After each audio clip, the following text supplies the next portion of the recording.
Neste vídeo vamos ver como é que se deve proceder ao preenchimento do anexo F do relatório único. O anexo F traduz a informação sobre os prestadores de serviços. Neste anexo deve o técnico ter o cuidado de começar por confirmar se a empresa, entidade empregadora ou empresa cliente, efetuou prestações de serviços com terceiros e, em caso afirmativo, se sim, se não. Ou seja, se efetuou contratos de prestação de serviços. Deve também colocar o Código da Atividade Económica principal da entidade a que se refere o relatório à data de 31 de dezembro do ano do relatório.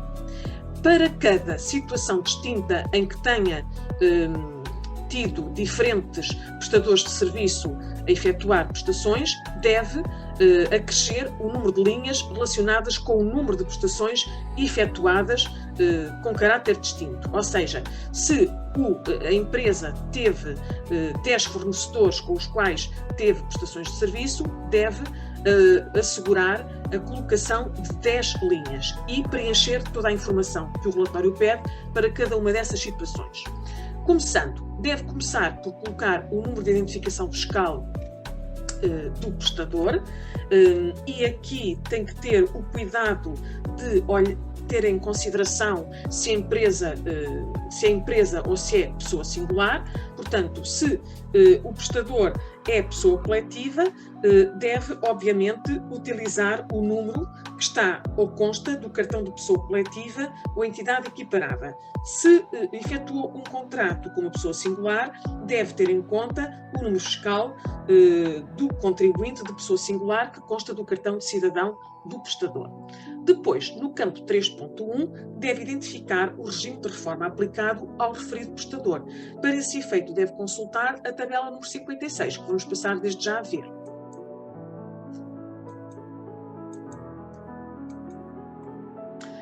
Portanto, na tabela 56 há duas hipóteses de escolha. Ou o prestador está abrangido pelo regime da Segurança Social, e aqui ativa-se o código 1, ou está abrangido por outro regime, dando origem à ativação do código número 8. Voltando ao formulário. Depois, no campo 3, vai ter que o técnico identificar o número de segurança social ou equiparado do prestador.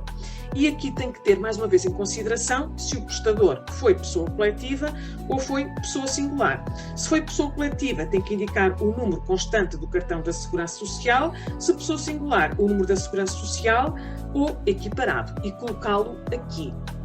De seguida, no campo 4, deve colocar a identificação do prestador e preencher este campo sem qualquer tipo de abreviatura.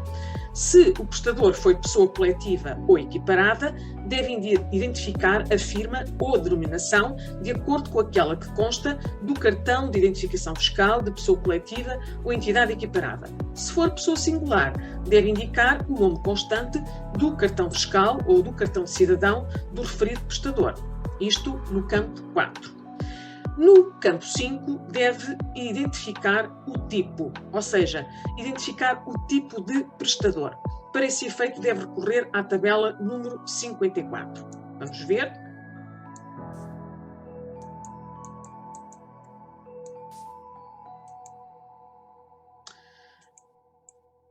Portanto, no tipo de prestador tem dois códigos possíveis de ativação. O código 1, caso o prestador tenha sido pessoa singular. O código 2, caso o prestador tenha sido pessoa coletiva, ou seja, empresa. Voltando ao formulário.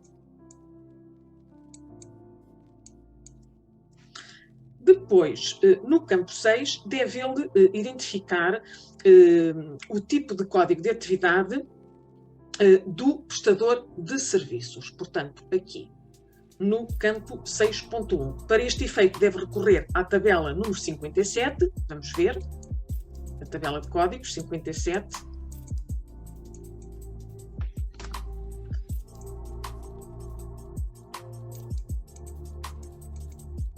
Portanto, na tabela de códigos, deve escolher entre o código 1 e o código 2. Ele deve saber exatamente se a atividade prestada pelo prestador se insere na tipologia de Código de Atividade Económica ou noutra tipologia do Código do Imposto sobre Pessoas Singulares. Para este efeito, poderão consultar um artigo que consta na pasta de apoio pedagógico da sessão em causa no Microsoft Teams. Vamos voltar então ao formulário do anexo F.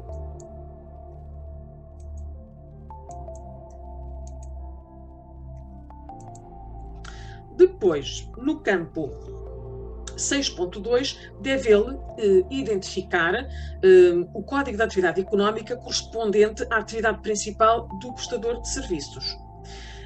No caso do prestador de ser pessoa singular e de ter sido atribuído um código da tabela de atividades a que se refere o artigo 151 do Código do IRS, deverá indicar esse código referente ao artigo 151. Muito bem, entretanto, vamos avançar para o campo 7. No campo 7, deve o técnico ter o cuidado de verificar para o prestador em causa se este gerou apenas uma prestação de serviços ao longo do ano com a empresa objeto do relatório ou se várias prestações de serviço. Se o prestador efetuou mais do que uma prestação de serviço, deve acrescer à linha já existente as alíneas tantas quantas as necessárias relacionadas com o número de prestações que o prestador efetuou. Depois deverá ter a preocupação de, para cada prestação de serviços, colocar a data de fim e a data de início, ou seja, primeiro a data de início e depois a data de fim, colocando basicamente o ano em que a prestação se iniciou e o mês em que se iniciou, e depois a data de fim, colocando o ano e o mês respectivamente. Entretanto, no campo 10, no caso do prestador de serviços ter sido pessoa singular, deve identificar o total de horas afetas a cada prestação de serviços. Este campo 10 só deve ser preenchido apenas por entidades que disponham da informação em causa, obviamente. No campo número 11, deve colocar o número de trabalhadores ao serviço, ou seja, deve-se indicar o número de trabalhadores ao serviço, caso o prestador de serviços seja pessoa coletiva ou entidade equiparada. Posto isto, está preenchido o anexo F.